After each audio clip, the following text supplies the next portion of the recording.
We're up bright and early in spite of whatever is going on around you. Good morning. Welcome to the Morning Brief. I'm Kayode Kikilu, and we're live for you in Lagos. Hey, remember, we're only as strong as we're united and weak as we are divided. Good morning and welcome to the Morning Brief on Channels Television. I am Bukola Koka, and this here is the United team. I was almost lost on it. Oh, Jeffrey. Welcome to the program. I'm Jeffrey Uzama. You know, sometimes you just take me off guard like that. It's good. It's good. It's good. Very good. Never know what to expect, particularly if you stay on the earth. I don't want to say in this part of the world, but generally if you stay on the earth, you can never predict. They say only God knows tomorrow, right? All we can just do is figure out today, try not to worry about tomorrow and plan. Try not to worry about yesterday and plan for tomorrow. But really, how much can you plan, particularly when you're not sure when you'll meet queues at the filling stations? Wow. It's just mind-boggling, guys, that we seem to be coming around full, small circles. Not the kind of full circle you come around to every 2, 3, 4 months. This is the third time in the year. And yes, there are official and unofficial reasons. But the point is that we don't have any business. I say it again, we do not have any business going through this as a nation, Nigeria, with the crude oil deposits we have. Again, we do not have any business. I think we have a reserve of 30-something billion barrels in terms of oil, and then about how many trillion of gas. I know they gave us that. They keep updating us on those numbers, and the NNPC has a lot of questions to answer. I will not take it away from the NNPC. NNPC has a lot. We're going to talk about that, but the NNPC holds a lot of potential for the country. And if something is wrong with the oil sector, we have to blame it on them and the government at the end of the day, because that space, there's a lot of mistake and things that you can't really explain. I don't want to use a word on television. Is that opaque, or you can't, it's just not existent, like it's lead. Great job they've done in posting those numbers. I referred to 2022, their profit was about 2.2 trillion. But there's a lot more that can be done. So for those of us who have a bit of understanding of that space, not too impressed, because there's a lot to be done. There's a lot that can be done in that sector. Well, it's a lot to take in, particularly because there's a little explanation that has come through, even from the last time that we experienced scarcity. The marketers were blaming it on logistics challenges that, we couldn't understand. And the NNPC was providing assurance that indeed, there was enough supply. So what exactly is happening this time around, particularly, because we've begun to see the queues returning in major cities, Lagos, Abuja, and just days before this round of queues building up, there were reports that in one northern state now, is it Jigawa, that petrol had gone up to as high as 750 naira. So what's the explanation for that as well? It appears as if, quoting the words of one of our guests in recent times on the program, there is no rock bottom as far as challenges in Nigeria are concerned, whether it's in the agriculture sector, is in the security sector. There just always seems to be, one level of surprise after the other. There's so many questions, that officials of this administration need to answer. So we need to see the NNPC group CEO, answer questions as far as what is responsible for this. The economy.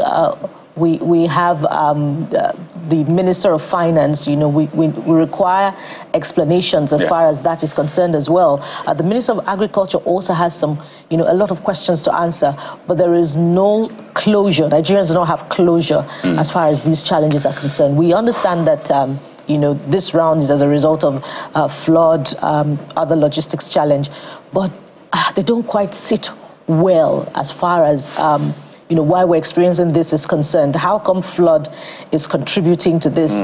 Is it that the vehicles, that carry petrol that transport petrol to other states do not have, are having difficulty passing through. Let me try. It leaves very little to. Let me try and explain that from the NNPCL statement. So a statement was released yesterday as to why this is happening. So as I said, the weather and logistics. So the weather in terms of moving the product from the mother vessel to the daughter vessel. Stay with me here. So the mother vessel. Yeah, the mother vessel is the one conveying. The daughter vessel is one that meets it before it berths, just right there before. So the mother vessel is too big to come exactly to the too big to come to the shore. So there's a smaller vessel, that's the daughter vessel, that goes to meet it and then passes the product, petrol, and then it brings it to, what do you call us? Since there's mother-daughter, maybe we were the granddaughter. But the point is that is what the NNPCL says. So because of the weather conditions, thunderstorm, and how it says that can ignite or cause a fire while that is ongoing. So it said that the best practices says you shouldn't do that during thunderstorm. So that's why the rain part comes in. But these are things we've heard maybe before 1,004 times in different manners. So you wonder.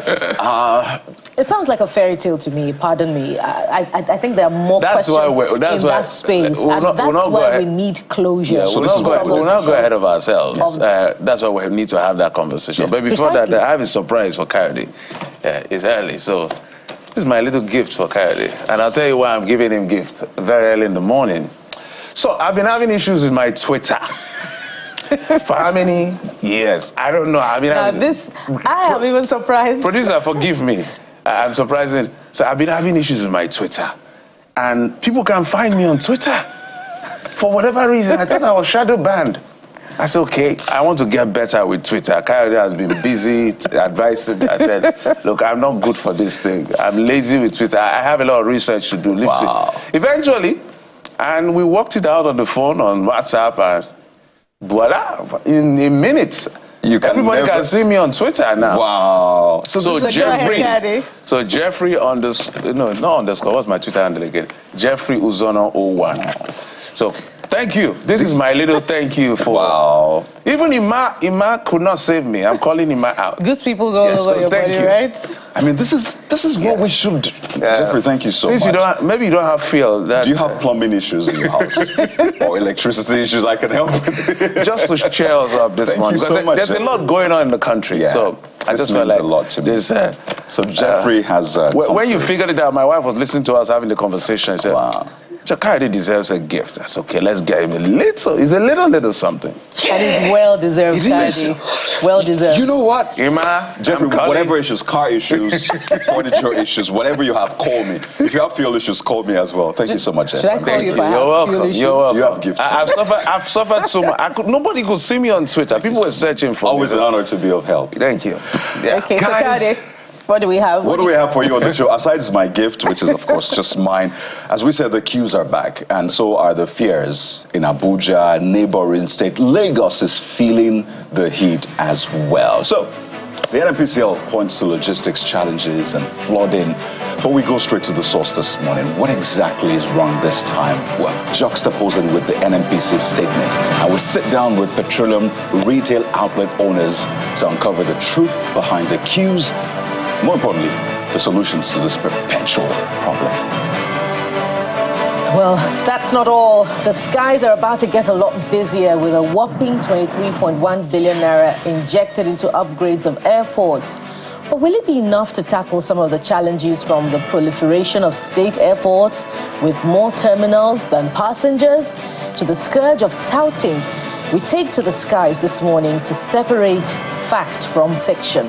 All right, let's take you to the beautiful world where we just switch gears. In a world where engine roars and gears grind, one man's creative spark is igniting a revolution.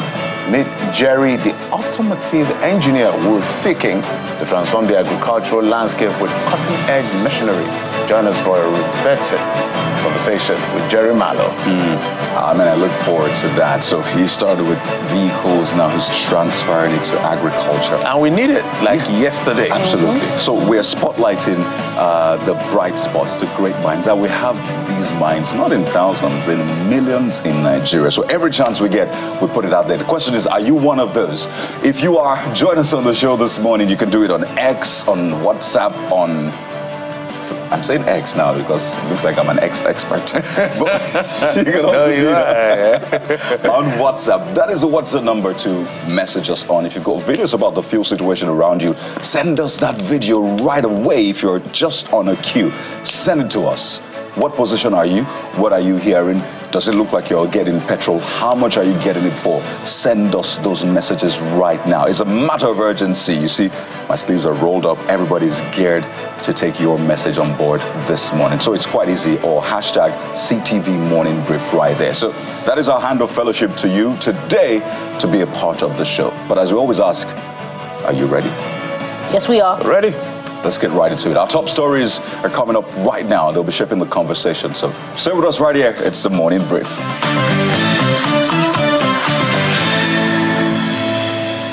Stories at this hour. It's not the first, neither is it the second time Nigerians are experiencing fuel scarcity in 2024. From the nation's capital, Abuja, to Lagos and other states, residents are experiencing fuel scarcity, which actually began last week with queues forming at many filling stations, while others have shut down completely.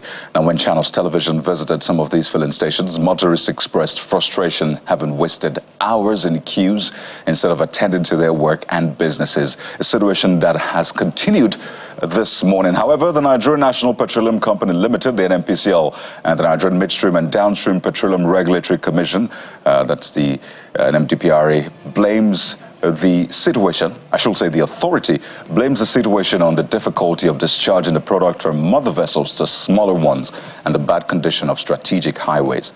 The Executive Vice President of the NNPCL asked Nigerians not to panic as plans are in place to ensure that normalcy returns to all parts of the country. Well, staying in that industry, Dangote Refinery is again given the reassurance that it will commence the refining of petrol and ultra-low sulfur diesel, while it will scale up to at least 500,000 barrels per day capacity by July-August. That's according to the Vice President of Oil and Gas at Dangote Industries Limited, Mr. Edwin Devakumar, during a visit by the House of Representative Committee on Local Content and some delegation of S&P Global to the complex in Ebejuleki. It can produce the best quality products in the world, Euro 5 grade. It's going to be one of the most energy efficient refinery. It's very highly environmental friendly because it will comply with either the EU standards or the US EPA standards, whichever is more stringent among the two. So very highly environmental friendly, and it's the most sophisticated plant, one of the most sophisticated refinery in the world. With a high level of automation. This is the largest single train petroleum refinery in the world. And it has an integrated petrochemical complex. There's various challenges we had faced while during the construction and how we overcome them. And one of the key points I made was normally every such project is constructed by a major EPC contractor in the world, engineering, procurement, construction contractor. We have the likes of Bechtel of US, Technip of France, Saipem of Italy, JGC of Japan, and these are the kind of guys who come and do it. Even the other refineries in Nigeria, you can see the LNG plants. But here, we took the challenge that a Nigerian company should be able to do it, which we have proved that we could do it, and we have done it. Well, let's talk politics now in River State. It's a tale of two sit-ins, two plenaries, two resolutions, all coming from one state and one House of Assembly.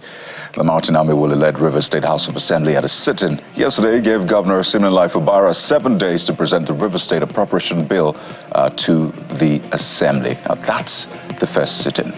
Take a listen. The governor of Rivers State has failed in his duty, in his oath of office, to present the appropriation bill to the Rivers State House of Assembly. He has failed to do so up till this date. The Constitution in Section 121 mandates the governor to present the appropriation bill to the House of Assembly. In Section 122, the Constitution gives a window for the governor to spend in the event that there is no appropriation law, but limits that window to 6 months. Honorable members, the 6 months window allowed to the governor has since elapsed on the 30th day of June.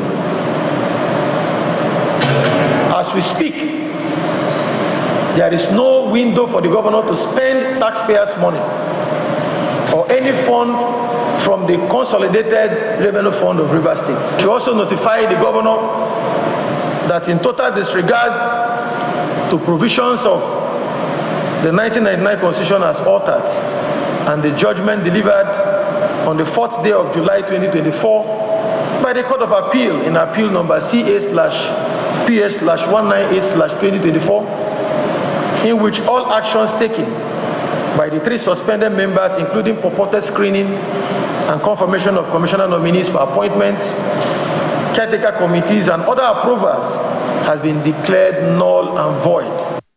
Well, elsewhere in the state, this time at the government house, the other house, led by Victor Okojumbo, held a parallel sit-in and screened the commissioner nominee, Emmanuel Frank Fubara. This was followed by his swearing-in at the Executive Council chambers of the government house. In his charge after the oath-taking ceremony, Governor Fubara defended his recognition of the Victor Okojumbo-led assembly, saying it is a lawfully recognized legislative arm.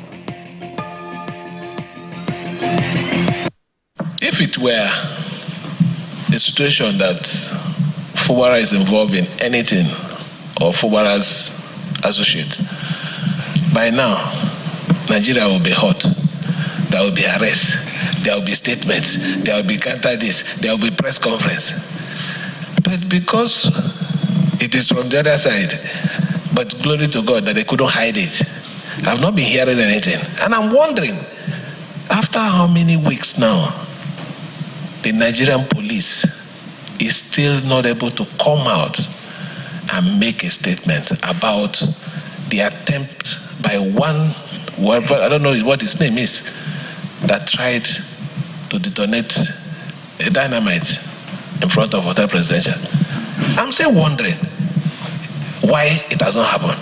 But if it's maybe any other thing that has to do with us, they will say, in fact, by now they should have even charged the person for terrorism.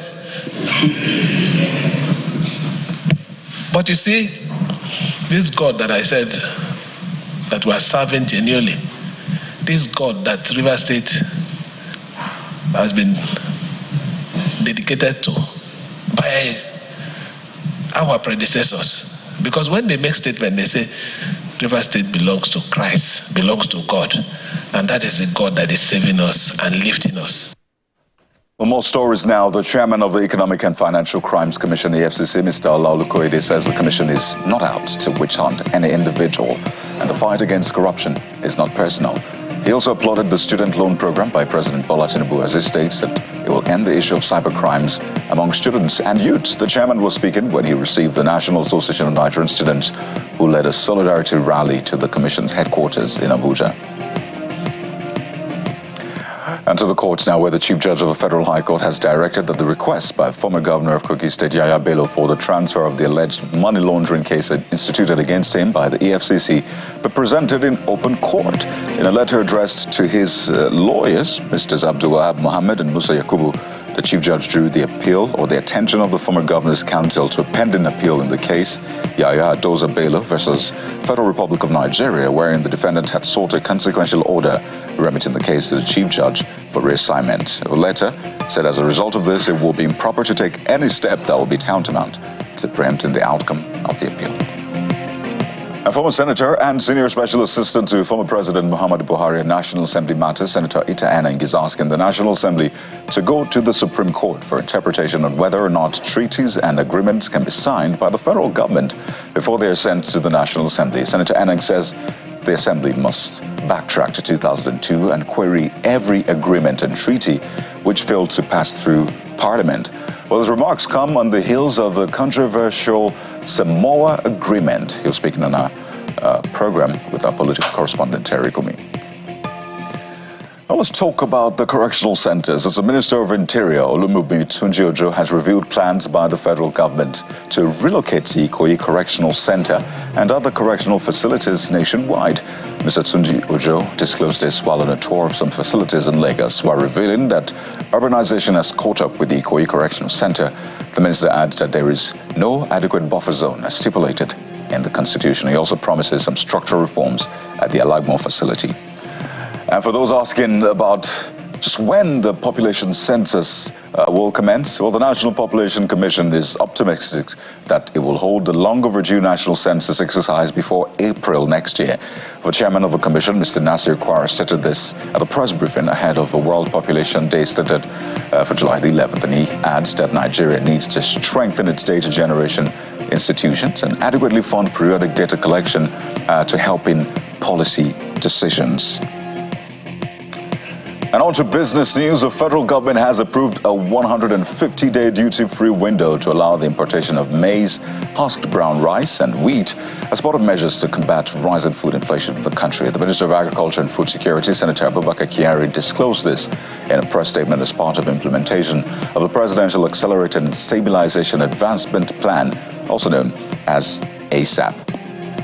And let's head outside the country, where Russia struck cities across Ukraine on Monday with a missile barrage that killed 31 people and heavily damaged a Kyiv Children's Hospital in an assault condemned as a ruthless attack on civilians. AFP journalists on the scene saw dozens of volunteers, doctors, and rescue workers digging through debris of a part of the pediatric hospital in a desperate search for survivors after a rare daytime bombardment. But Russia claims the extensive missile damage in Kyiv was in fact caused by Ukrainian air defense missile. And to sports news, where Novak Djokovic swept aside Denmark's Holger Rune to reach his 15th quarterfinal at Wimbledon before accusing fans of disrespecting him. Despite appearing to struggle with the stomach issue, Djokovic beats the 15th seed 6-3, 6-4, 6-2 on a rowdy center court.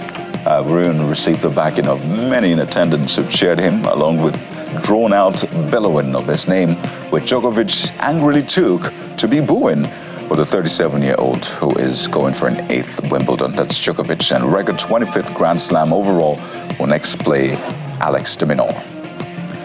And those are the top stories at this hour. But the big question is, what exactly are you saying about those major stories? Well, Jeffrey, of course, joins me as we walk through the major talking points across social media. Jeffrey, there's a lot going on, as always, Scarcity, and of course, some of the stories you've taken, we'll be looking at them. So let's get straight to it, guys. The things you've been talking about on X, that very controversial, festering, protracted, never-ending theater of the absurd issue in River State is where we come from. Ame will lead House of Assembly, giving Governor Fubara 7 days to represent the 2024 budget. Remember, that budget is to the tune of 800 billion. It was passed by a House of 4, led by Edison Ehie. At that time. And which has since morphed into the Victor Okojombo. I think Victor Okojombo now is 3 members now, and it's just been back and forth. Since he was, I think, Chief of Staff. Yeah, he has been become the Chief of Staff. So, you know what? Yeah. so they're like 26 pro Wiki, 3 pro Fubara, and then 1 has resigned, 1 has passed on. So it's just a situation. Olorogun says this is the right way to go. Fubara must allow the State Assembly to function independently and without intimidation. Well, this next one, you have to understand the lingo of social media to really decode it. And it's from Osnon_Chris. Says, July? But they never signed 2024 budget, essentially saying that, well, this is July, and this is over 1 year into this government already. And he says that term. Now, it says the state is running on vibes, and then that's essentially what this user says. But you have to decode this deeply, essentially saying, what is going on? I mean, what is the state running on if it's not signed its budget anyway? But there are provisions for that, and it looks like that budget is being implemented in some way because the governor said he had been presented. Yes, I know it was part of the condition, the resolution. So he presented it. Let's not even go there. John Donaldson said, these people are serious. 2024 budget has been passed by the legitimate lawmakers announced by the State High Court. And since the case is still at the Supreme Court, they should hold on to hear the outcome. Okay, let's just take this one from Agbe Osase K says, I will advise the governor to do the needful now and fast, do everything to make peace with Governor Wike. Reach out to the lawmakers and disregard advices from his camp. It says all of that. The Appeal Court of Motosho's Federal High Court and Bassam High Court ruling all in favor of Amewule. This user thinks that the governor is sitting on, what, a keg of what? Well, you can complete that. All right, fuel scarcity is the next conversation will be, you've been talking about. So let's get straight to it. Remember, the fuel queues are back. Some stations don't even have petrol and all of that. And prices are high. So Colin Sokwara says it's daylight robbery.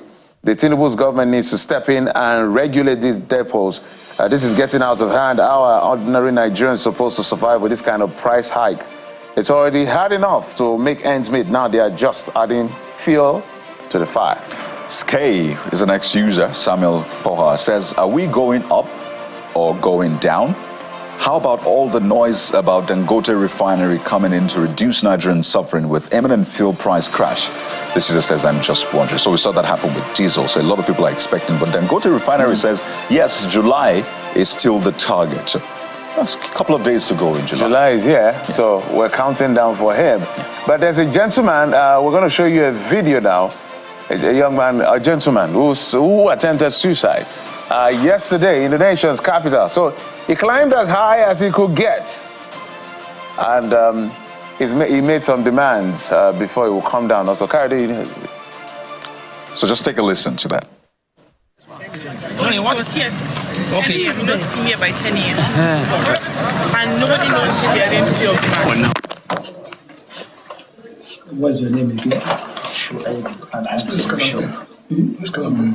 How would I get him? I've kept at night to give us ideas, give us solutions. One head can build a forest. This is just right after he was persuaded to come down from that really tall mast. He had put up a placard with a list of, well, I say demands or issues, what caused him to do this. And, well, that is him just being clutched onto by the crowd around him. And you can see the look on his face. Just wonder what's going on in his mind. All right, so apparently he's trying to echo the fact that the country is hard. That's the truth. But don't kill yourself, man. Let's just see what we can do. I understand his pain, but don't kill yourself. You raise issues like this insecurity, the price of food items, even out of school children. It was quite a number of issues. The truth is that this is one of the most difficult times we've lived in a long while in this country. So that is a fact. Honey Smooth says, suicide is never an option. It will not solve anything. Pick yourself up. You can do extraordinary things with your life. The fact that you could climb such high masts means you have the capability of doing many things to better your life. Well, his name is Shoaibu Alhaji Shoa, actually, just in case you're wondering what his name is. This next user, Bongo, says, just imagine the depression, the anxiety, his mental condition. That's what every Nigerian is going through. Some get addicted to drugs to get the pain out. Then the question or the charge is build a favorable economy to end all of these things. All right, so we keep hammering on this, that the government has to do something quickly because things are very hard and very difficult. So no matter the explanation, the intervention by the federal government, if people are not seeing results, you're not doing anything in the eyes of the people. So when we see, the gauge now for me is when air go from 200 to 300 to 50 naira, then you're doing something. That doesn't mean it has gotten better. You just reverted back to what it was. Status quo. Okay. Yep. Okay. Antebellum, or what do you call that thing? Status quo. I don't do. Let's carry. We have the next one. Yes. So a user on Facebook put up this video and tagged it River Obaseki. And because you're wondering, there's no river Obaseki, but this is how this user termed the outcome of a heavy downpour in Edo State. And this was said to have happened yesterday. That's Uselu Lagos Road by Idaiken in the heart of Benin City. So this is a...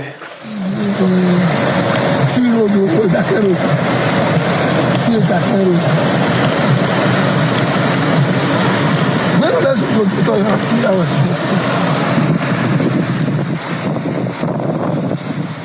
There are like two states that are getting a lot of flags in terms of poor infrastructure. Ogun State, the Lagos axis of Ogun State, I must posit that properly, and then Edo State. And this is a call to Governor Baseki. So these are your people. Kenny, okay, let me see. How soon will someone who doesn't, I don't know, which one is this? Okay, who doesn't know the road? Who doesn't know the road, navigate this place? That's coming from Kenny Joshua Ogbeifun. And Augustine Amodolor gives another angle to this, says people should know that flooding is a natural disaster and that it happens at will without human control. But provisions should be put in place to seriously control the negative effect. But specifically, Edo Benin case is that apart from the fact that there is no provision for control, Benin landscape is naturally flat, with the flood not able to flow out of the center of the city, says Osilu Road has been like this whenever it rains. All right, there's also the other one where the First Lady is admonishing Nigerians to, get involved in farming and food production. Well, even if it's for your mental health. So that's the First Lady. We saw pictures of her, gardening and all of that. Okay, I'm told that's a wedu. That was, the first one was a wedu. Okay, wedu, okay. This looks like, is this cocoyam or, okay. So that's Nigeria's First Lady farming. I don't know how often she does this, but she's using this to encourage people that perhaps the country has had to do something. But, I was listening to the radio. Some people are saying, don't put the blame on the people, fix it. But this is a good thing. If we can do some gardening on our own. There's something that, and I know there's a lot of controversy around this, whether or not this will feed one family or not. That's not what I'm getting to. There's something about engaging in agriculture. It's beautiful. Something it does to you, not just the mental part. You know what? The fact that you can grow something and see it evolve. So you see, but you know what, Jeffrey, you have the first one. All right, so quote Mibo says, Senator Remi Tinubu, excellent. Please, let's take this campaign to the state and local government levels. Leaders of the organized private sector also leading this initiative. We can feed ourselves. Food inflation will crash by fire, by force. Nigeria will be great. I like this kind of Nigerian prayers. Yeah, and I hear there's some prize money attached to it, millions of naira. I think 20 million or so. So we'll see how that plays out. Well, some of us started already, so I don't know. Take a look at what this news says. Faisal Kerfi says this is a wonderful initiative. Nigeria is blessed with arable land.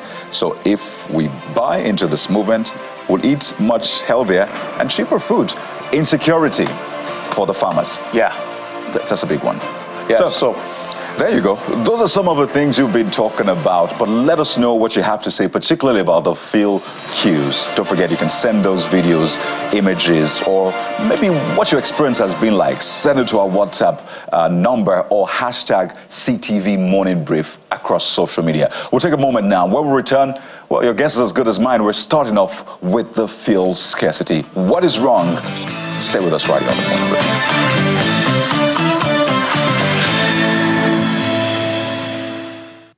Those are some spots that have deteriorated with the recent rains and flooding. You're very much aware how the weather has been severe in recent times. And like we heard from NMDPRA,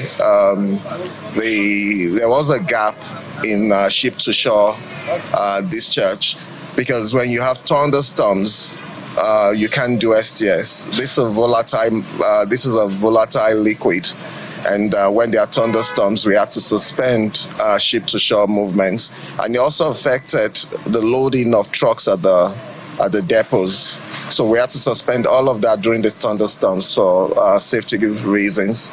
And that's why you see this tightness. What we've done, however, is to ensure that we're loading out all through the weekends, and we are mobilizing trucks. Yes, we have the challenge, like I said, of the motorways, the back portions of the motorway. So the turnaround period for the trucks is elongated. But we're doing everything to make sure that we ease the situation.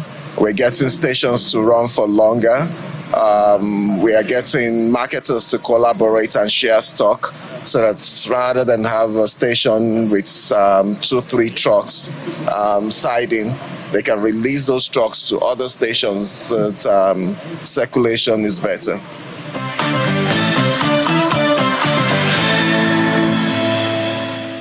Welcome back as we turn our attention to our very first talking point this morning. You heard it there, sort of reassuring words from the NNPCL, but then again, it leaves more questions. So what exactly is the situation? Is it as a result of, adverse weather conditions affecting ship-to-ship transfer of the product? Or is it as a result of an increase in ex-depot price, as is being quoted in other reports? To help us understand this and perhaps reconcile the differing accounts of what is responsible for the scarcity, we have joining us from our Abuja studio, Mr. Billy Gillis-Harry. He's a national president, Petroleum Products Retail Outlets Owners Association of Nigeria, Petron. Mr. Billy Gillis-Harry, good morning and welcome to the program. Good morning, and thank you for having me. Good morning, Nigeria. Indeed, it's good to have you. So what exactly is responsible for this round of scarcity from the perspective of the petroleum marketers?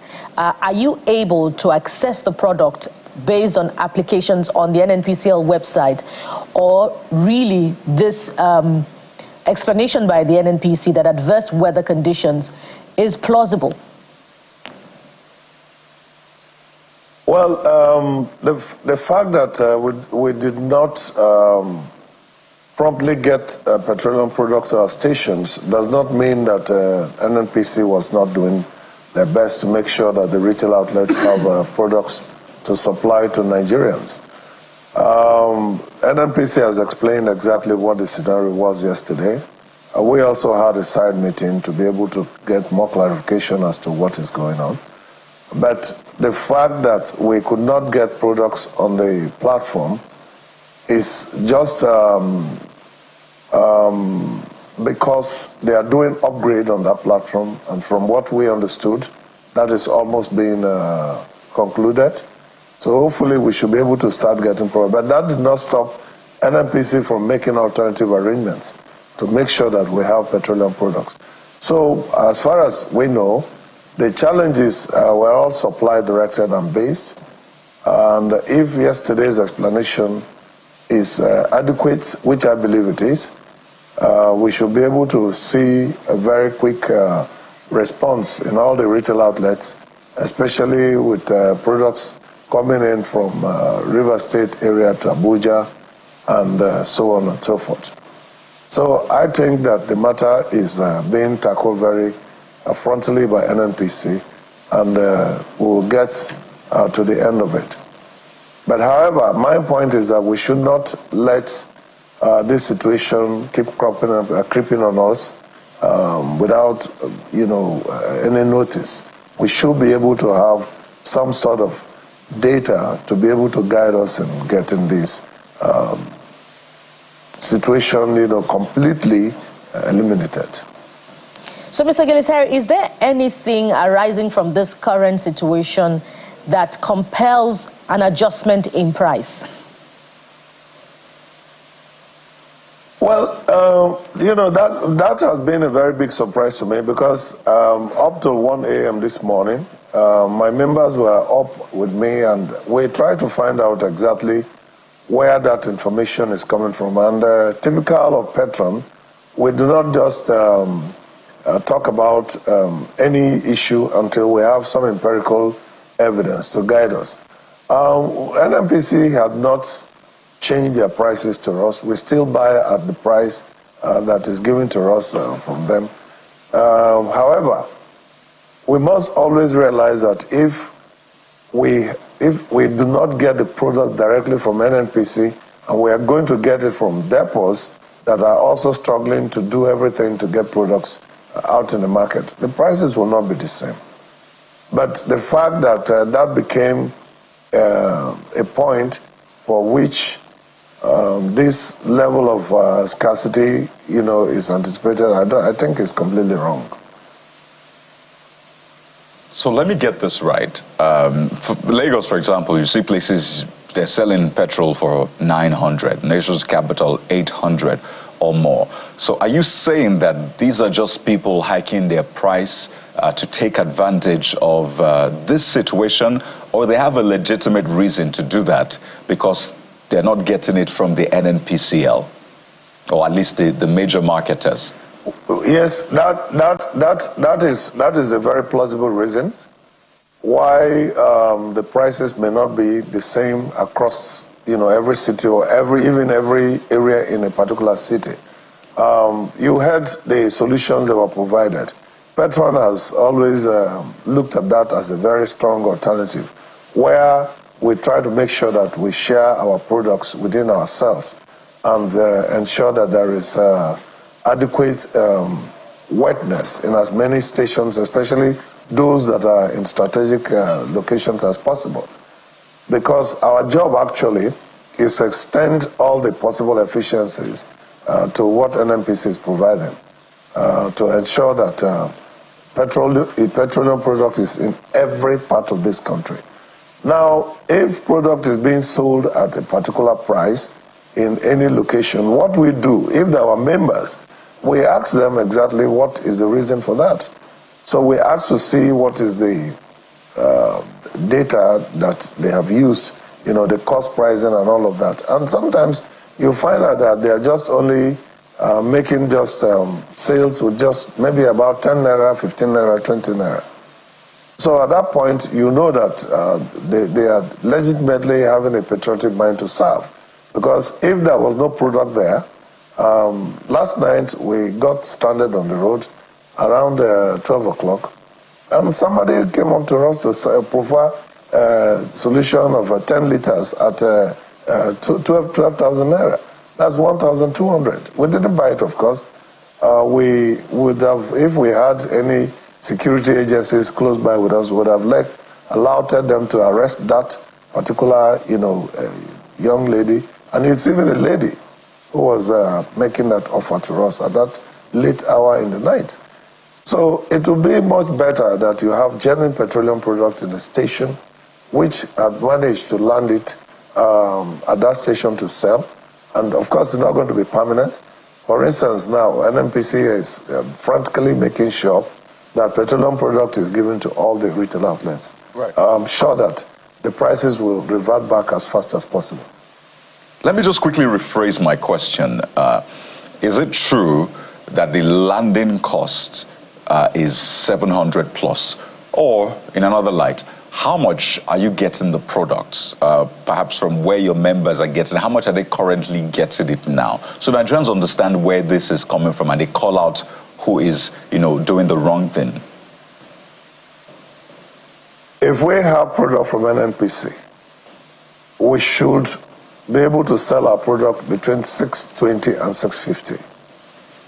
If we source it from other depots that also have to make additional expenses, it is clear to us to understand that we do not expect them to sell us at the price that NNPC is given, because they make additional expenses to land it at that particular depot. And then from the depot again, you have to make additional logistics expenses, which is sometimes never, straightforward, because you see prices fluctuating as to the cost because of distance and all of that. So if a station that has landed product in their station for say 690 or 710 or 700, will certainly make a sale that will be able to guarantee restocking. And this is what is important to know. So it's not like they are taking advantage of it. We try to caution our members very, very strongly. And we are working with all the authorities, NUPENG, PTD, they are all helping us to make sure that we try to reduce the costs, to land the product in the retail outlets. And I'm sure that we should get back to, normal in the next few days. All right, so let's do a bit of a product price band guide across the region, given the situation we found ourselves. Like, I follow up on what Kayode is asking. So what should be the minimum we should be expecting and the maximum depending on the region? Because we've had reports of some parts of the country really screaming and escalating the issue that this is quite unbearable. So we know who is being the mischievous or people that are pushing for an overreach? Well, I've been from time, there's always been a bandwidth, a lower bandwidth and a higher bandwidth to sell, and NMDPRA has been very, very useful in trying to, make sure that is enforced. They have their supervision team that goes out to check everything that we're doing. So everybody knows that it's very important to keep within that bandwidth. But the challenge comes if you have to go and source for products, say from Delta, and you are going to take it to Katsina or to Maiduguri. Obviously, the price is not going to be the same with somebody who is sourcing the same product and ending it in Ore or in Abeokuta. So those are the things that the cost of logistics is getting more complex and more difficult, by the day, because the product which they use to run the vehicle itself, diesel, is very scarce and very expensive, which is why we advocate for the CNG revolution and insist, that government should come up to be able to help us to make sure that our tanker drivers, our tankers are all fitted with CNG facilities at an affordable price. These are things that will all add up to reducing the cost between one region and the other. And don't forget that the equalization, petroleum equalization policy has been done away with PIA coming in and collapsing all of those different agencies. So this will continue to, grow. And of course, NMDPRA understands this, and so they themselves are watching to see what we're doing. We're actually providing service that's also helping to make sure that these prices are monitored and carefully put together. That's the mantra of Petron. We try to make sure that we sell clean fuel, try to make sure that our prices are not taking advantage of Nigerians. Just a follow-up. So what can we do as a country to minimize this reoccurrence, whether it's by weather or by whatever factor is necessary, is responsible for this? Maybe we can be having situations like this maximum once a year, because we're already dealing with the issue of the power grid that has collapsed a couple of times and will still collapse because the things that make it collapse have not been resolved. Well, I think Nigeria should, hurry up to find solutions instead of complaining for anything that is required to be done. For us in Petron, we have advocated for our refineries to be given prior attention and local refining capacity improved on. Now, even the refineries that are ongoing round, for instance, Dangote Refinery is already complaining of non-availability of crude oil to refine. We want to encourage the government and the NNPC that's actually partnered even in the Dangote project to ensure that crude oil is made available and made available at a very, very extraordinary price. In fact, we do advocate that our domestic crude consumption should be sold in Nigerian naira to the refineries. Other than that, we have also recommended that a very efficient stakeholder work council on petroleum product availability should be instated. That should include MEMAN, DAPMAN, Petron, IPMAN, NUPENG, and such other associations like NOGASA. Because at the end of the day, what we need is data, is evidence of information that should guide us as to what we have, what is going to happen, and then ensure that we mitigate that difficulty ahead of time. In addition to that, we should have a national emergency storage capacity of at least 60 million liters to ensure that regardless of what happens, there will be fuel for a minimum of 15 days so that we cannot get into this kind of situation at all times. Because when we are talking about ship-to-ship transshipment, that's because it's happening in the high seas.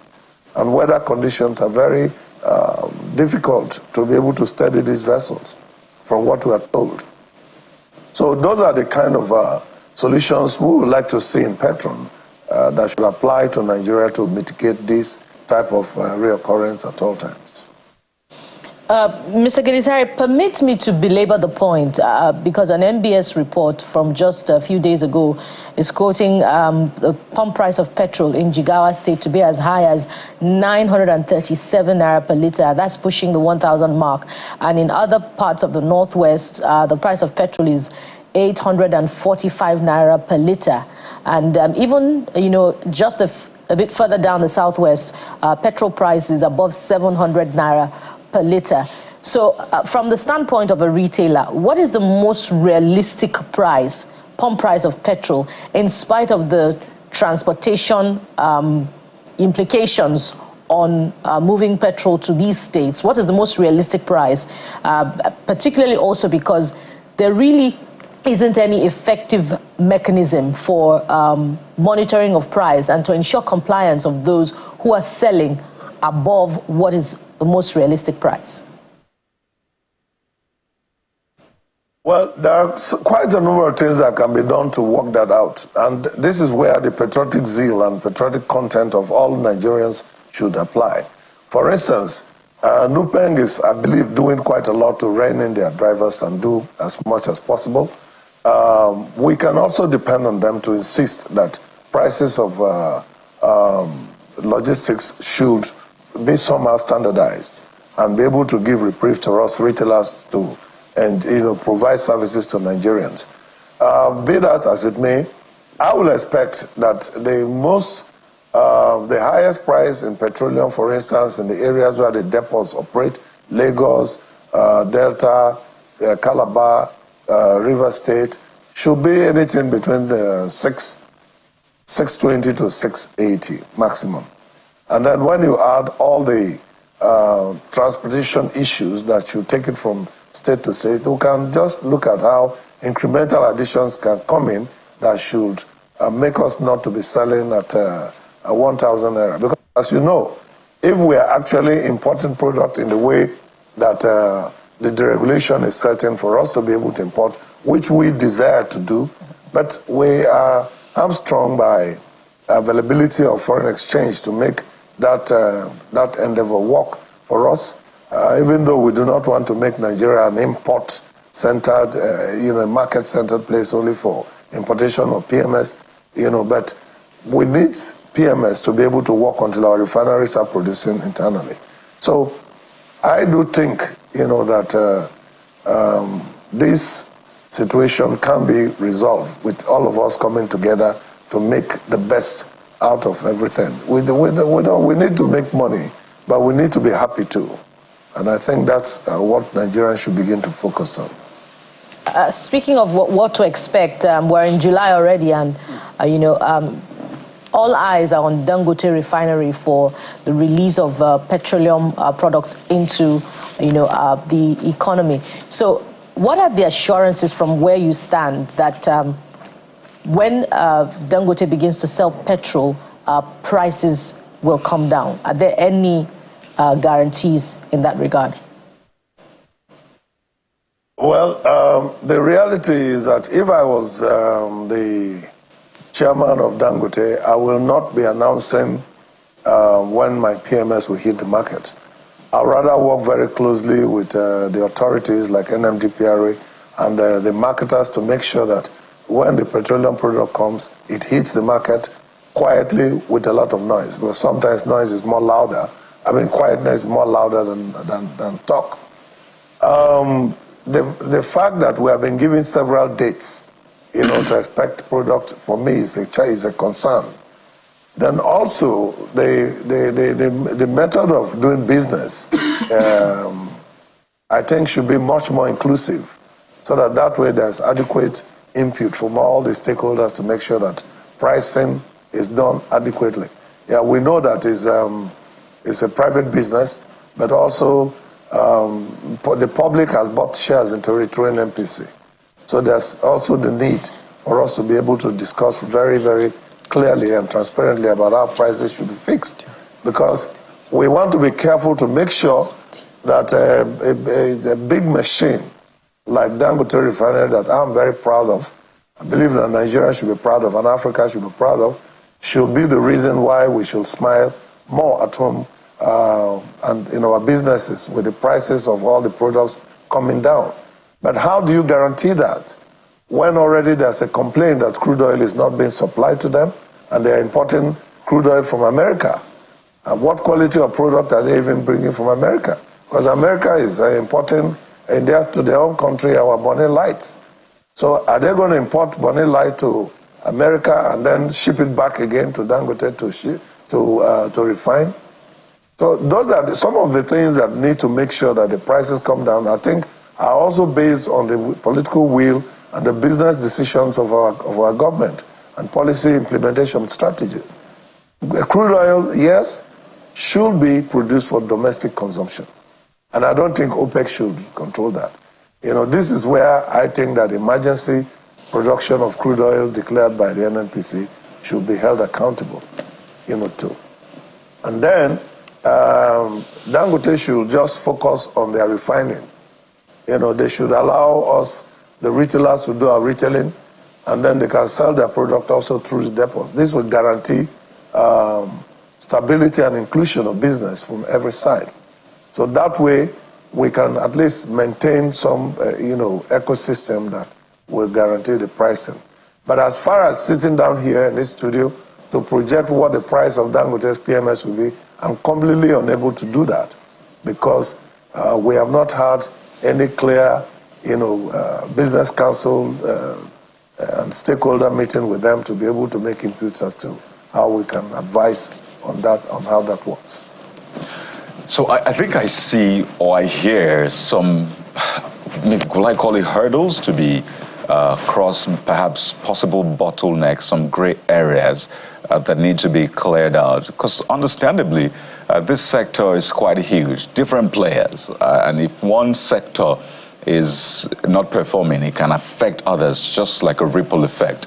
So I get a sense that you're saying other practitioners or other players like retail owners, the depot owners, even the marketers of the rest need to be brought on board should Dangote release the products to the market for efficiency. Some others will say, well, we've not seen efficiency for a few decades in Nigeria, so we can't continue to do the same things and expect a different result. So maybe there should be a rethinking of the model that we have already.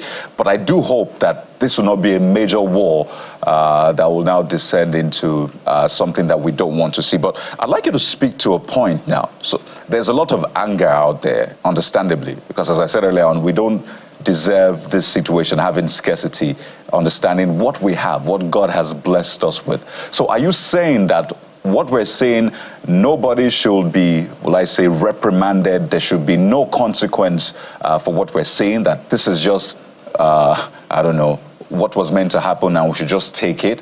Isn't there somebody or some organization complicit in this fuel scarcity such that we fix it and we don't see it again? Well, true, very true, my dear brother. A lot of hardship and so much anger and so much disappointment in the country. But I personally, from the depth of my heart, appeal to Nigerians to give peace a chance, also keep working for solutions, and give the government and even the NNPC the opportunity to up their game and ensure that what needs to be done is done. As far as doing business as usual, I don't think that is the correct thing. If there are no consequences, then there will be no discipline. So there must be some kind of consequence to be faced by any corporate who is not doing their job properly, whether it's at the supply level or at the distribution level. But that's why we are calling on all of us to be patriotic. NUPEG should do a very great job in calling in their drivers to be able to work very efficiently with us. Look at how the pricing from one location to the other can be able to be reduced. Petron members should be able to keep to the faith. Pardon me, Mr. Gilisari. They deliver product properly. Right, so let's identify this. Is it from the retailers? Is it from the transporters? Is it from the marketers? Is it the depot owners? Is it the NNPCL? Or is it the authority or the department, which or who should we be paying attention to? And this is by no means trying to indict anyone. If something is not done right, we speak to it. I mean, that's what we should stand for as a people. That's on the one hand. On the second hand is follow-up to the previous question, which is, it has been said that some marketers fear that when Dangote come into the market, it will drop the price. So they're a bit reluctant to import products at a higher price. And it comes and nobody's buying their product. So that's what's also said to be responsible for this round of scarcity. So, two-edged question there. No, wrong projection. I don't agree with that. Because there is no importation of product that will not be done with a business feasibility. So you cannot just be afraid, that Dangote's petrol will come up.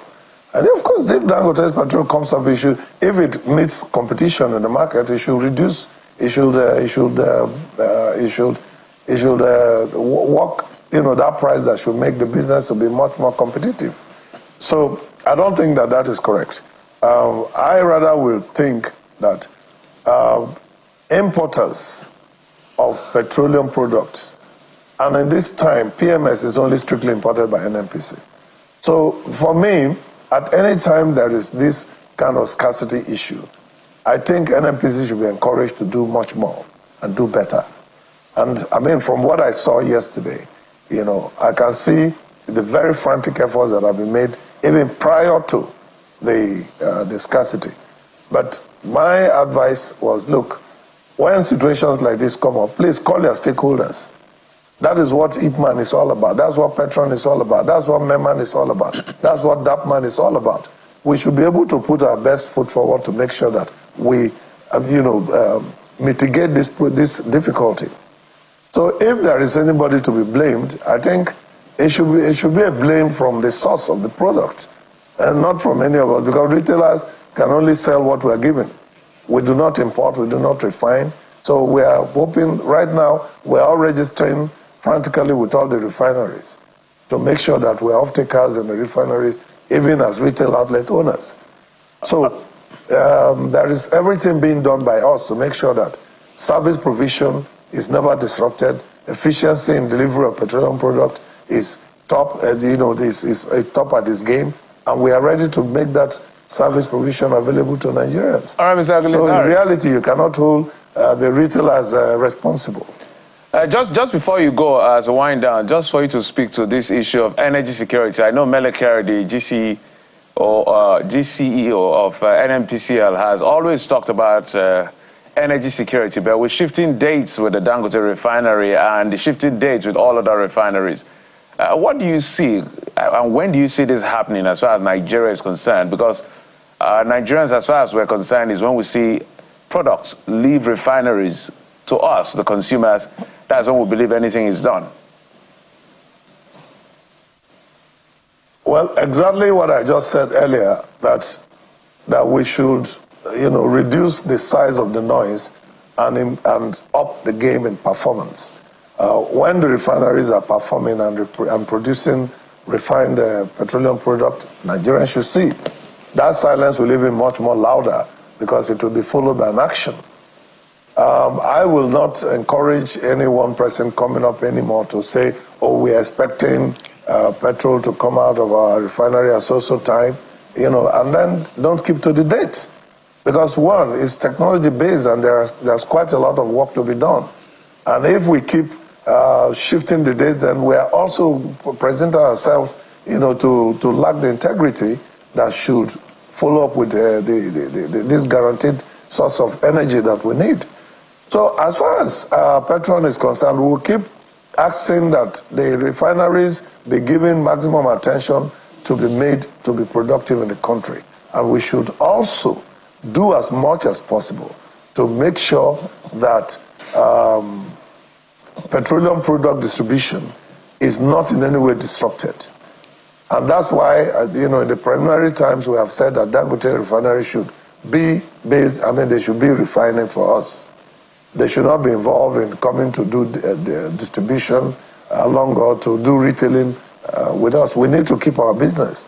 We need to train our children. We need to make sure that Nigerians are working. So let all of us do our own part and ensure that we keep Nigeria secured, in the provision of energy. Of course, today, PMS is a critical factor in generating energy in this country. So we need to really pay attention to that and make sure that we deliver on it efficiently in such a way that our economy continues to grow. A fine way to anchor it, Mr. Gillis-Harry. Everyone does their part. And, we started this show by asking each other, who we could call on if we had few concerns. And I believe we can call on you after this segment, to sort out our few concerns. That's on a lighter note anyway. I want to thank you very much, Mr. Billy Gillis-Harry, who is the National President, Petroleum Products Retail Outlet Owners Association of Nigeria, Petron, who joined us from our Abuja studios. Thank you very much, sir, for your time on the program. Thank you so very much. So after this time out, we'll switch gears to another aspect of the economy, just as critical, the aviation sector. Join us for this segment. We'll be right back.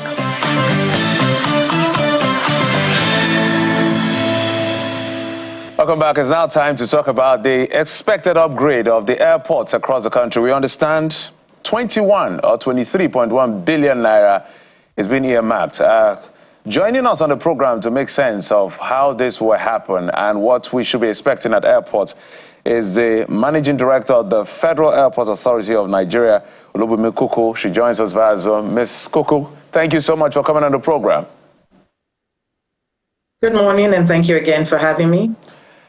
So let's just maybe a concise way of explaining these funds that is earmarked for this purpose. When Nigerians hear money, it's our commonwealth, they are very curious to know how it's spent. So we understand there will be rehabilitation and all sorts as far as the airports are concerned. Just maybe a short version before we get to the nitty-gritty of what this is all about. Sure. Good morning, and thank you again. As you know, the aviation sector, especially the airports, are actually quite critical in nature and extremely capital intensive.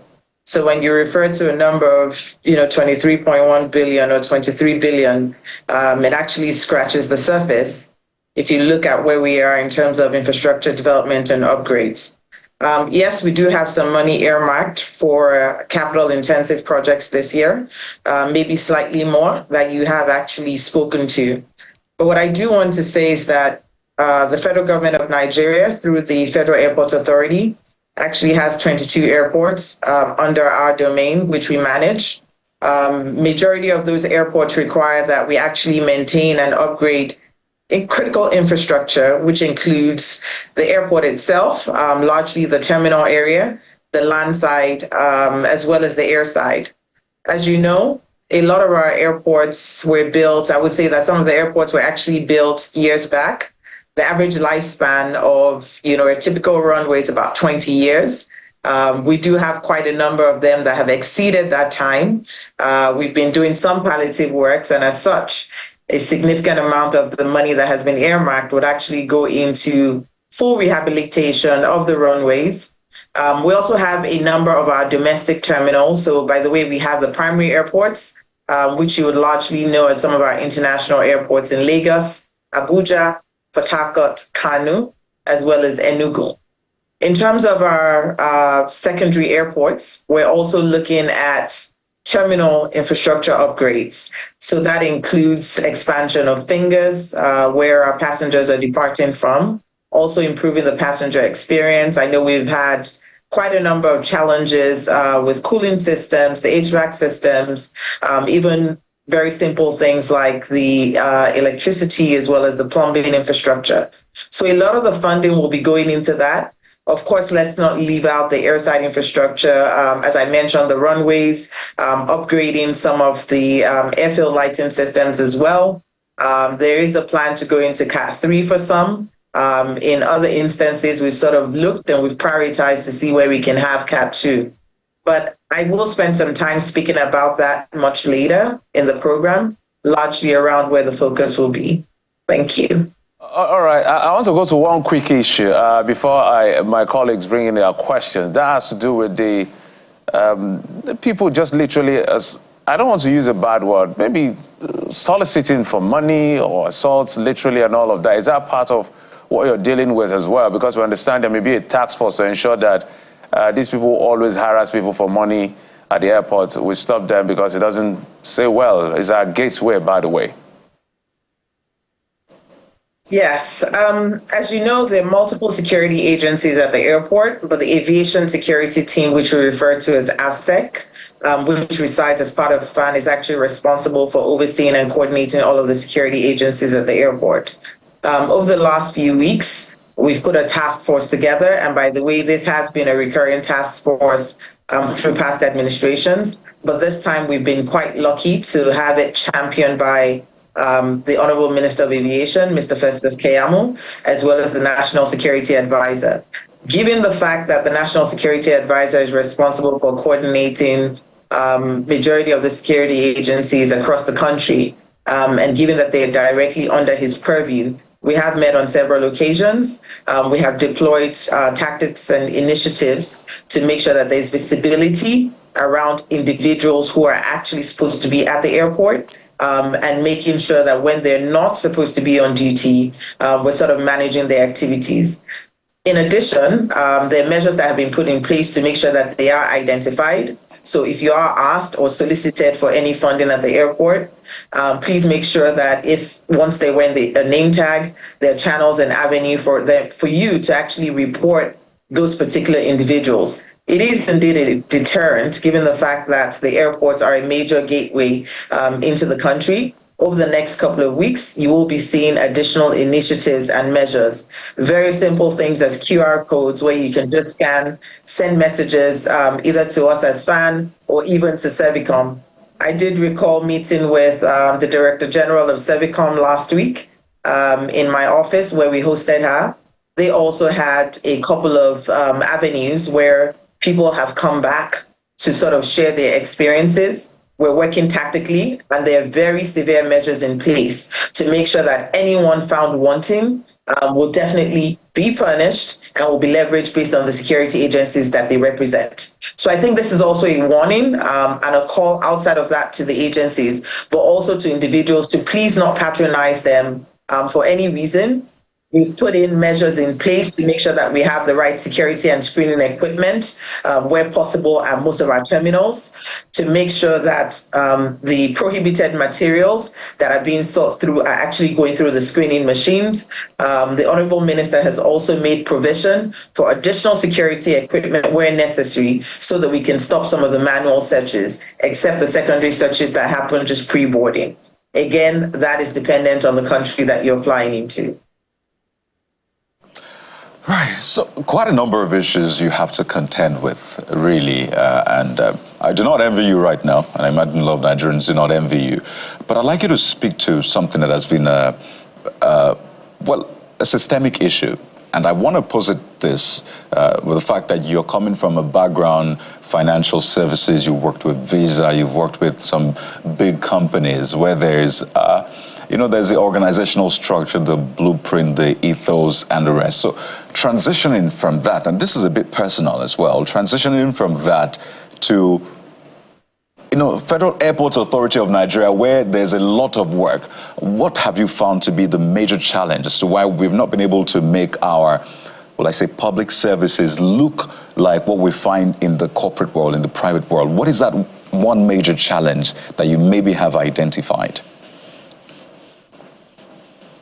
Thank you. Let me start by correcting the notion. So yes, I have worked in the private sector and I have worked for global organizations where it's probably a lot more seamless. But I do want to say that the initial background working in the public sector, so actually working as a special advisor for one of the former ministers of aviation and also working again within one of the agencies in the aviation sector, being the Nigerian Airspace Management Agency, also gave me a prime experience before coming back into the sector. What I would say is that there are definitely experiences that can be leveraged from the private sector, but the public sector indeed is unique. If you look at the structure of FAN today in comparison to some of our sister agencies, you pretty much start with the dearth of skill sets, the lack of trainings in certain areas or certifications that you've seen over the years. and also a required change in mindset. I want to start by saying that, look, when you have a skills gap, it becomes very challenging for people to really understand what their role is and how it is that they need to perform. One of the things that we started doing is to try and correct that notion very quickly. We have some very critical agencies that we work with very closely. We're working to make sure that they understand that, one, they're passenger facing, and they also need to be the voice and the face of aviation in Nigeria. We've also launched a culture accreditation program within FAN, and we try with all of the directors here to make sure that we're, clearly leading by example. But there are also incentives that we put in place, and I've said this to, I believe, that all of the airport managers who have just come on board recently, to make sure that they understand their roles as leaders. They're now starting to take the airports almost like their own environments, where they're sort of running an organization on their own. So I see my airport managers as the CEO of the airports that they run. Obviously, yes, within reason, but they're given the liberty to make very critical decisions. Right. Where necessary, they revert back to us within the headquarters. Right. But I think having ownership, accountability, as well as transparency within the organization are things that we can leverage to sort of bring FAN to bear. All right. Yes, So I do agree. Please go ahead. You can land on that quickly. I just want to say OAT. So you said, I heard accountability, transparency. What's the first one, the first O? I said organization, accountability, transparency, so that's or ownership. Basically OATS. I wanted to put an acronym to that. But let me just add this question quickly because of time. A lot of Nigerians watching, they love what they hear from you, and the prospects look good. So is there a time frame as to when we'll start having our airports look the way we want them to look? And I'm not going to go deeper into that. I think all of us understand what I mean. So is there a time frame? Do you have a target that our airports smell that way, they feel that way, they look that way, the way we want it to be, essentially? And we'll speak to the airports becoming a dime and a dozen for state, but is there a time frame for you first? There is indeed a time frame, and we've put an implementation roadmap together where we sort of box it into short, medium, and long term. I think in the very immediate, over the next 6 months, what we're looking for is really just the basic infrastructure. To your point, let's clean up the place, and we've started doing that. So if you go into MMIA, looking at the lighting system, the environment, the immediate environment as well. But in the medium term is really where we start to focus on larger infrastructure upgrades, expansion of the terminals. Some of that is going on right now. So we're looking at expansion of the terminals, but at least we're looking over the next 2 to 3 years, larger systemic, I would say. So if you look at airports like Lagos, Abuja, as well as Port Harcourt, we have started some minor rehabilitation works, but we're working very closely because there are some mistakes that have also been made in the past that we're looking to correct. So we're working with a consortium of consultants as well as engineers to make sure that we can actually correct some of those. I do want to put in mind that, look, in as much as we're going to ease the experience of the average travelers, we also need to stagger some of the initiatives that are coming on board, especially where there are dependencies on whether it's external imports or things that we cannot manage locally. But what I can assure you is that over the next 6 months, as we get into the holiday periods, there will be dramatic improvements from a cooling perspective, what the terminals look like. Of course, I know that there's a continuous comment as well around the sanitary rooms that we see within our environments, just to give you a teaser.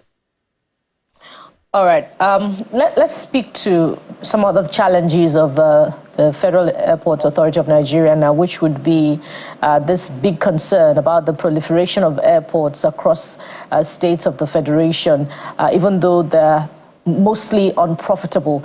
How much of that is a concern under your watch as the managing director of FAN? And what are the funding challenges that you're currently going through in order to be able to manage these airports?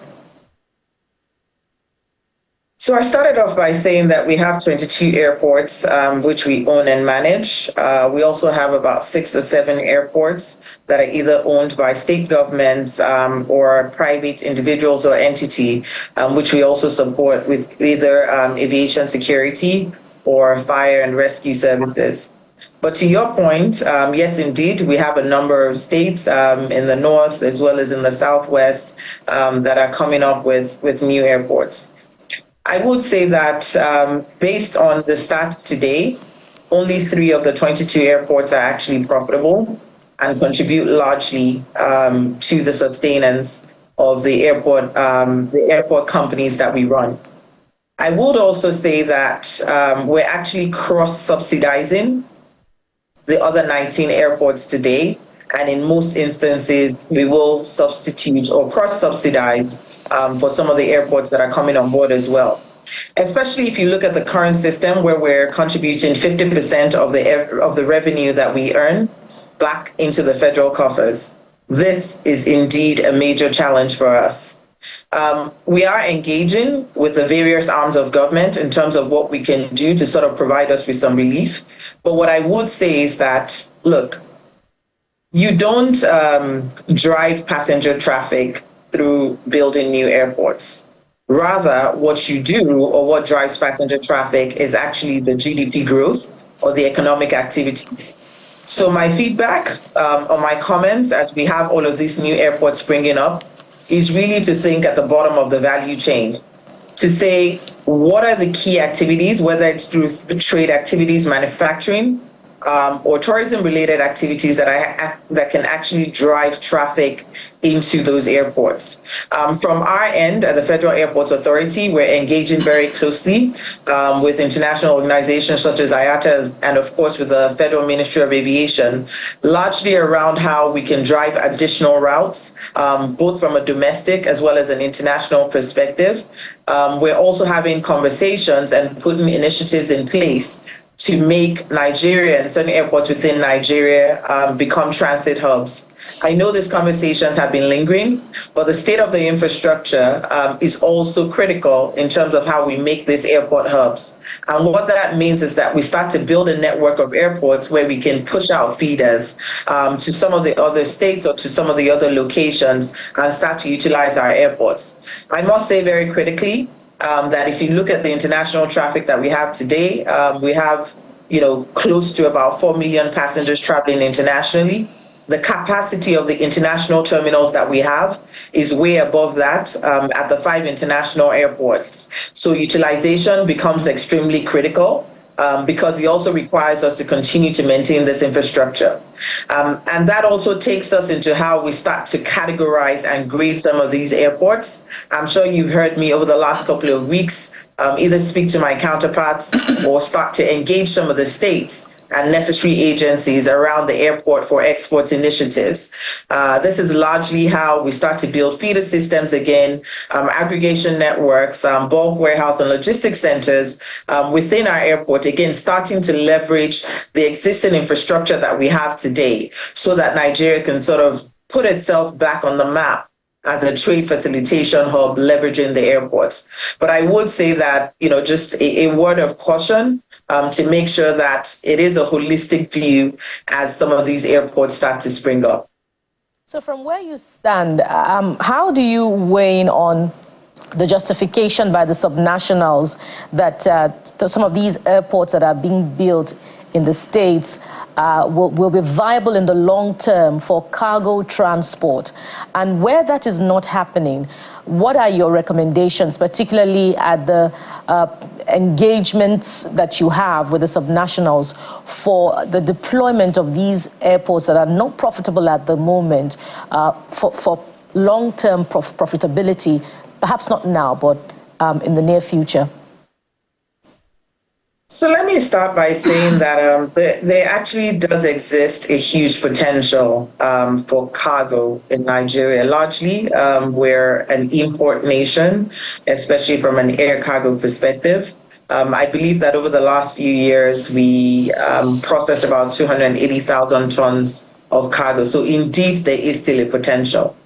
However, if you look at all of the airports that have sprung us today, as well as the airports that we have in place, it is important to ensure that we're actually siting what we deem to be cargo terminals, either close enough to markets where they're able to either aggregate or potentially consolidate the products that they are looking to push out.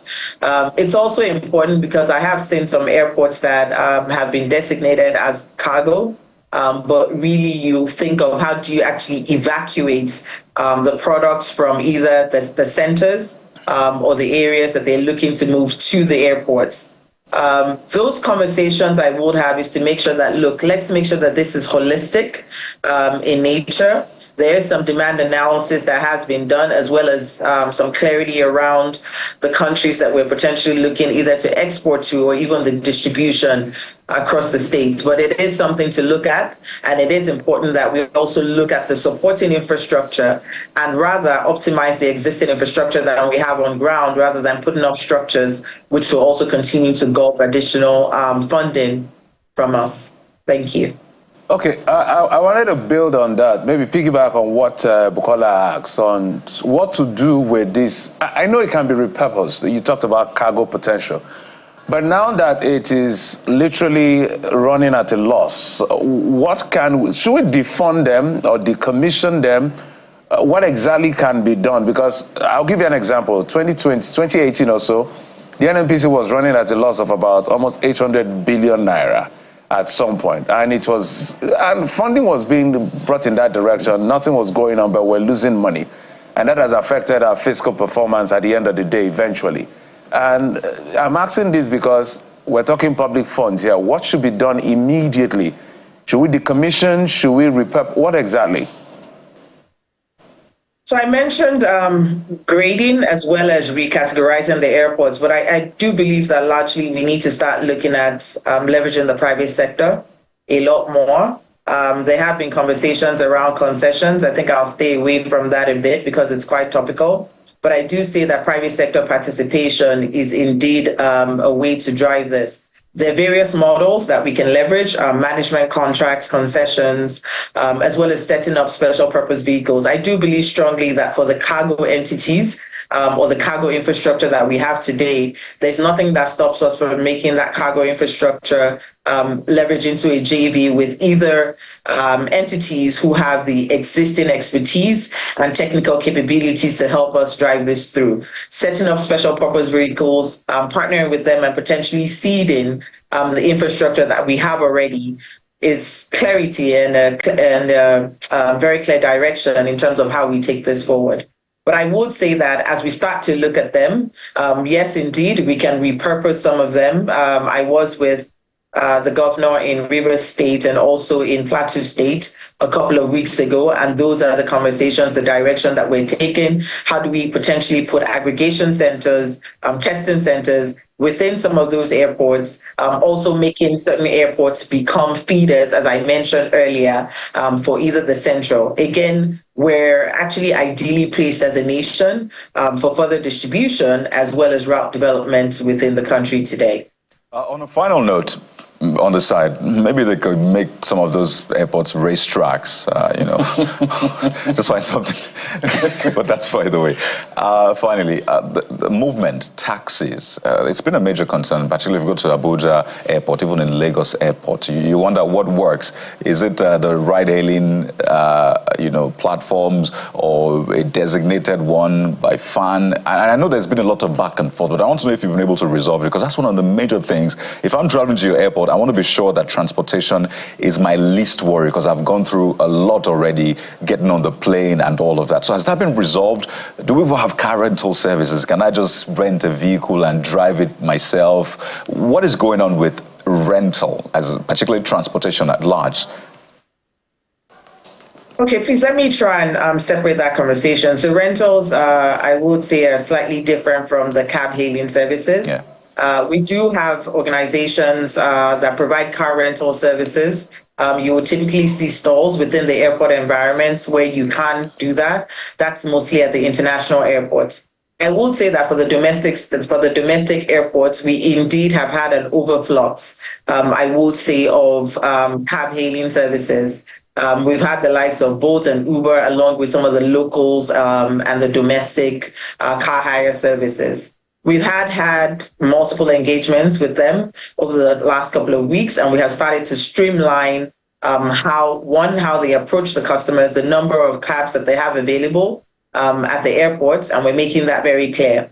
The other thing that we're doing very quickly in support of, Mr. President's agenda and making sure that we focus on carbon emission is also ride-hailing platforms, so electric vehicles within the airport environment. But we're seeing that more as a complement to the existing car services that we have today. So there's a lot more structure that you're seeing where they're going to start using call-up systems as opposed to just grabbing individuals who are coming out of the terminals. The call-up systems and the cab-hailing services that you referred to will then become the way forward or the path forward to cab hailing.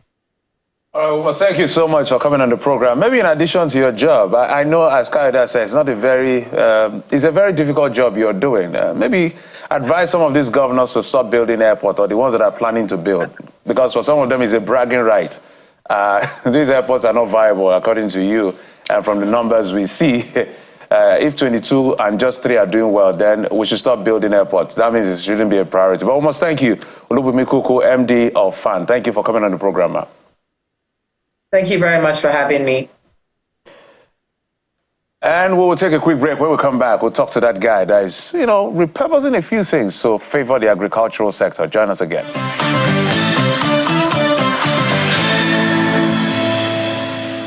So we're spotlighting the bright spots. I know too much light and brightness, but it's important to elevate these conversations such that you know that great things are happening in this country, Nigeria. Jerry Malo joins us yet again, a design engineer and founder of Benny Group, fabricator, agro-processing machinery. He's live with us from Jos, the Plateau State capital. Jerry, good morning and welcome to the Morning Brief.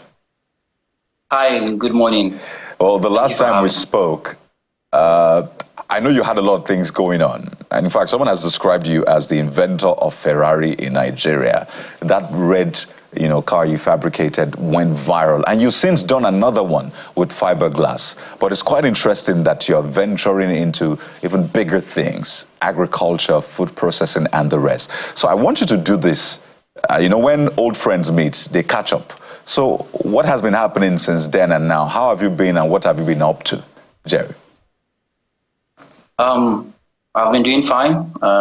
We're doing all fine as a team at large. And it's quite funny. People always think that cars is the major thing we do, not knowing that we've been building agricultural machineries for over a decade now. The automobile is a long-time plan. It's something we wish to see that we design and produce vehicles for the African environment here. But as we take that journey, the one we do on the immediate is the development of the agricultural equipment. We just see that there's a big need for agriculture to be done in a mechanized manner. There's more demand for food products out there in the market. And the farmers need some sort of encouragement to enable them cultivate bigger space, more amount of space to be able to feed the nation. So we've been up and running. We've been developing agricultural machines better to yield better results, to give better performance, and to see that the farmer is happy and there's much available food out there for Nigerians to consume. Beautiful. So you're strategically positioned on different levels. First, you're in Jos. And we know what the weather says and the kind of plants you can grow there, how farming is a big deal in Plateau State generally. You're also strategically positioning yourself in the agro industry. So I want you to speak to specifics. Take us into your showroom, if there's something like that, or your workshop. What are the things you have available for us? Because we have a current crisis of food, from growing it to storage to processing and all of that. So again, you're strategically positioned. So walk us into your workshop, Jerry. What products do you have available for us? All right. Talking about being positioned in JOS, I think one of the key reasons is the high level of untapped resources on the plateau. There are a lot of skilled individuals, a lot of people who know how to make use of their hands, who can bring out a lot of values. So firstly, we just felt we could create a platform here where we build those values around.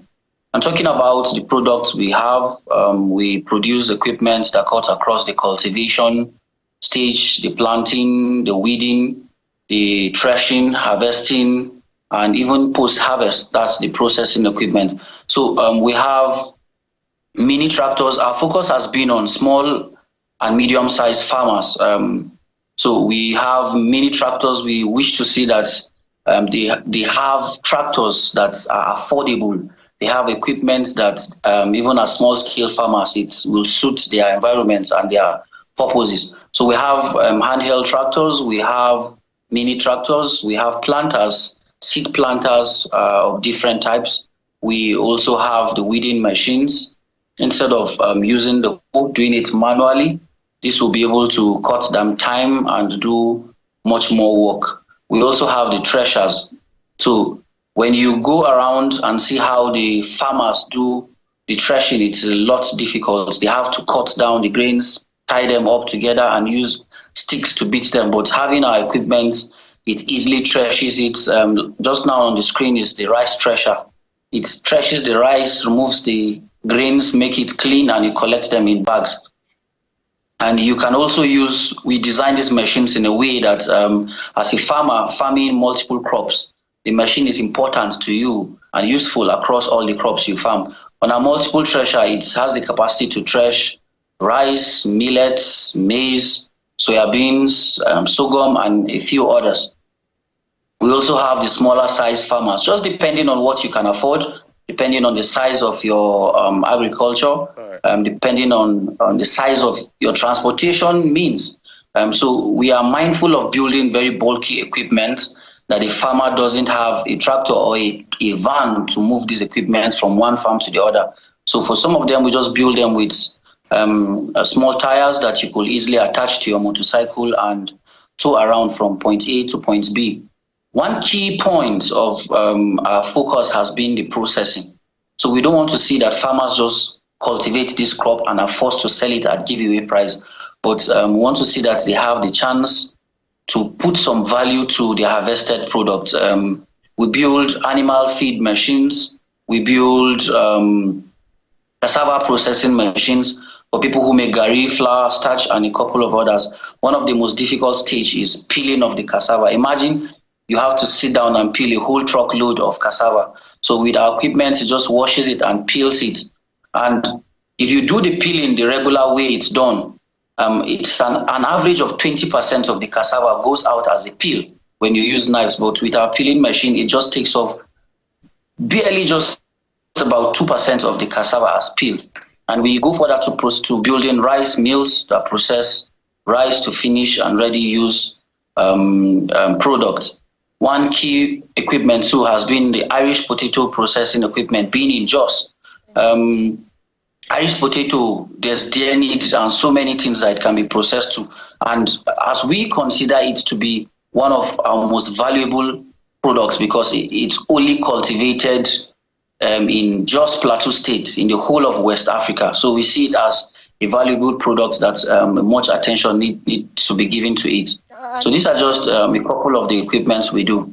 Yeah, an interesting lineup, Jerry, and it shows, you know, that you have expansive capacity. And from where we sit here, you know, we're proud to interview you and indeed, you know, to have you as a Nigerian that is doing something that is very distinct.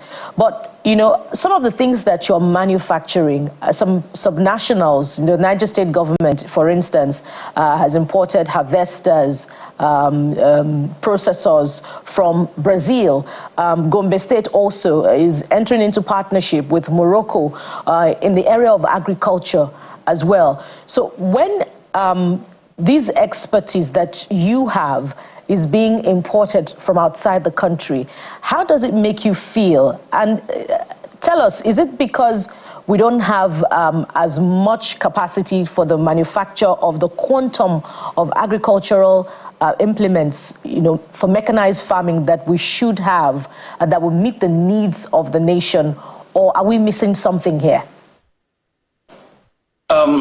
Yes, you may be right to say we don't have the capacity to produce all the equipment needed in the country at large. But I also believe there's always a starting point. We can't just wake up in a day and have the capacity to be able to produce those equipment. There need to be some sort of government support. And when I say support, I mean in policy, in terms of policies. If the importation of those equipments can be regulated, it gives room for the birth of so many other manufacturers around. If an enabling environment is created, there will be so many manufacturers of the agricultural machineries, which will in turn lead to the availability of these machines, that there won't be any need to import these equipment into Nigeria. Let's explore that point that you're talking about. Let's unpack it from your own perspective, because we're super proud of you and everyone who is doing this to cut costs for us as much as possible. So help us unpack in specifics now, what exactly you want government to do. I know you've mentioned policy. What about funding and every other thing that you think that can accelerate your business and even help you scale? All right. I think one of the key factors is creating the demand. And creating the demand is copying the level of regulating the level of importations. And if there's demand, then the support for the industries now come into play, into key. Provision of finances, provision of funding. For us in particular, our focus in the company has been to work with teenagers and youth, has been to see that we create job opportunities for ourselves and put our values into use. And if we are youth, if we are young people, it means we basically don't have some sort of investment somewhere. When we approach financial institutions, the demand usually is for collateral. A couple of times collateral, twice the amount you are requesting for, which becomes quite difficult for us. If those institutions can be softer, can be easier for these startups, a lot of times there are a couple of demands that becomes a bit difficult. I wish if those systems can be relooked into and a couple of things used as a measure. And if these finances are being provided, most of the finances available are not really designed for manufacturing. Manufacturing is quite a difficult task. It requires a lot, and when you even have access to these finances, you may be asked to start paying in the first year or even some few months from receipt of those finances. While the manufacturing sector needs a couple of it needs a lot of time to devote, to develop, to test, to produce, and to start taking them out there in the market. So I think the key factors are creating the demand, making the finances available, making the needed infrastructures coming together and making it softer, giving it a soft landing. If possible, providing fundings with no interest for this development, like some sort of development fundings. All right, I understand perfectly what you're talking about. When we have interest rate officially at 226 or so, and then we have the banks giving at 30 or more than 30%, it can be very crushing. But let's look at this, your statement of financial position, that we'll be able to say there is a future for what you're doing. So I'm talking about, let's look at your revenue for sustainability. Are you making money within the little you're doing to be able to say, there's a future for this for me? Yes, there is, but there are a couple of limitations to the amount of money being made. And one of the key is the method in which you use in this manufacturing. If most of your activities are done manually, then it has a way of cutting down the income you have.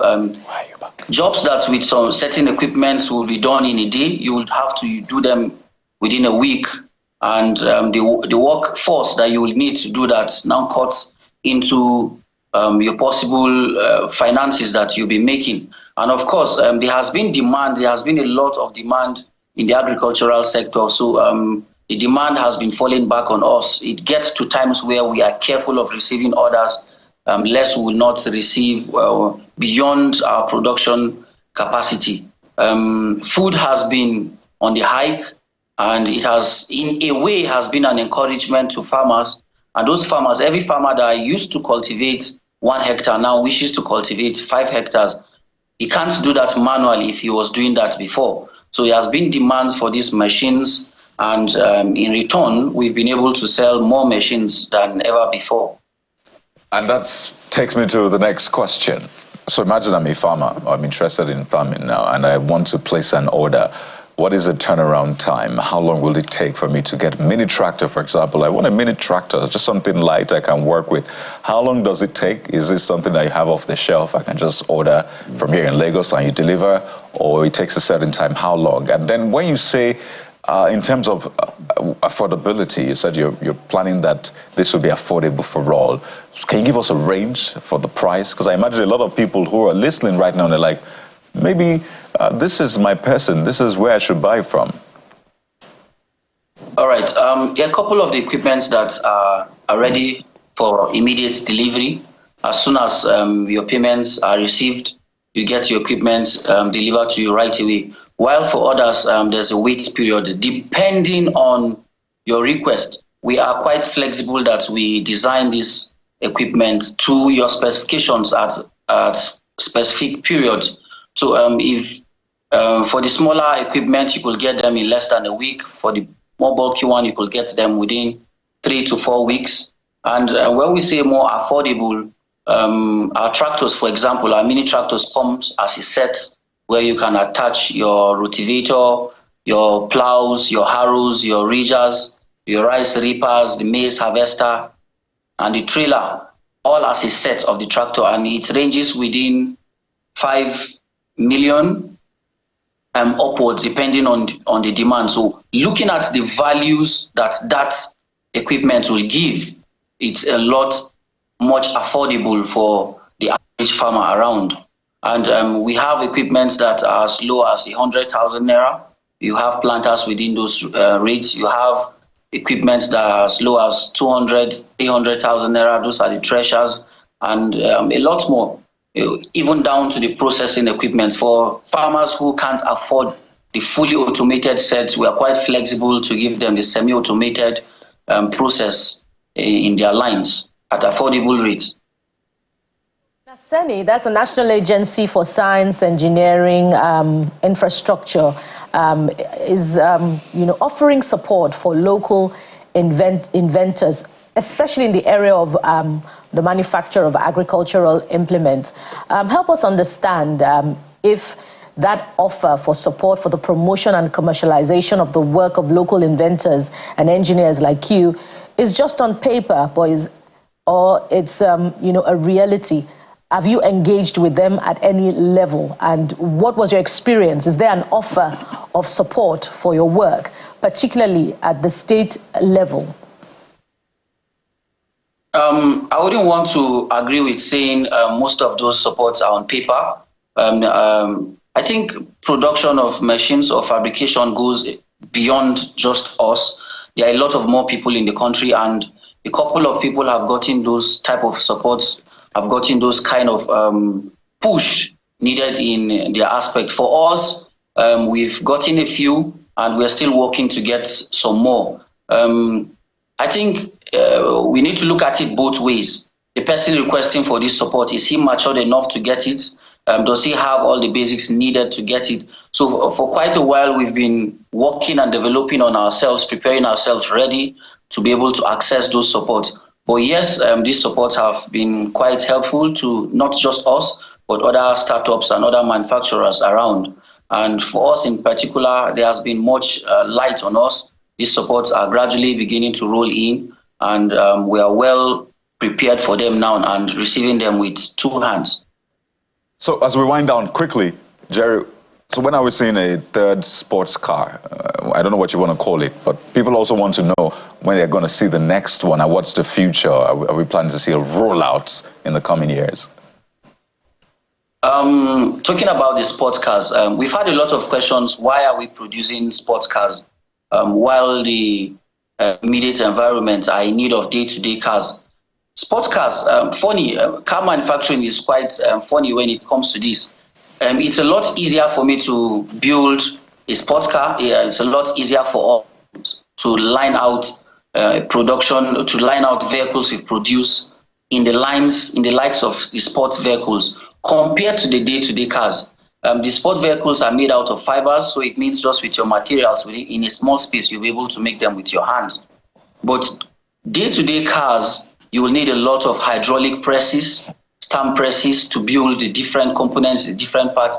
So you may have billions, but still haven't gotten to the stage to produce just one vehicle.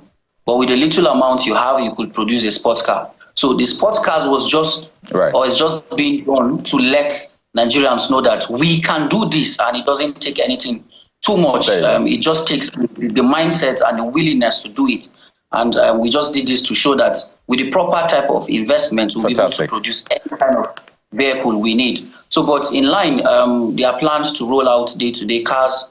There are plans to roll out tricycles, buses, Jerry, at this point, you're doing everything.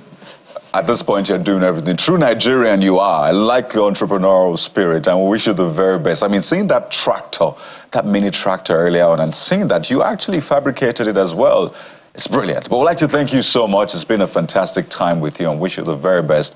I know a lot of Nigerians will be interested in what you're doing. But we've been speaking with Jerry Malo. In case you're wondering what his name is, he's a design engineer, founder of Benny Group. He has a whole team that he works with, also a fabricator and agro-processing machinery. Thank you for your time, Jerry.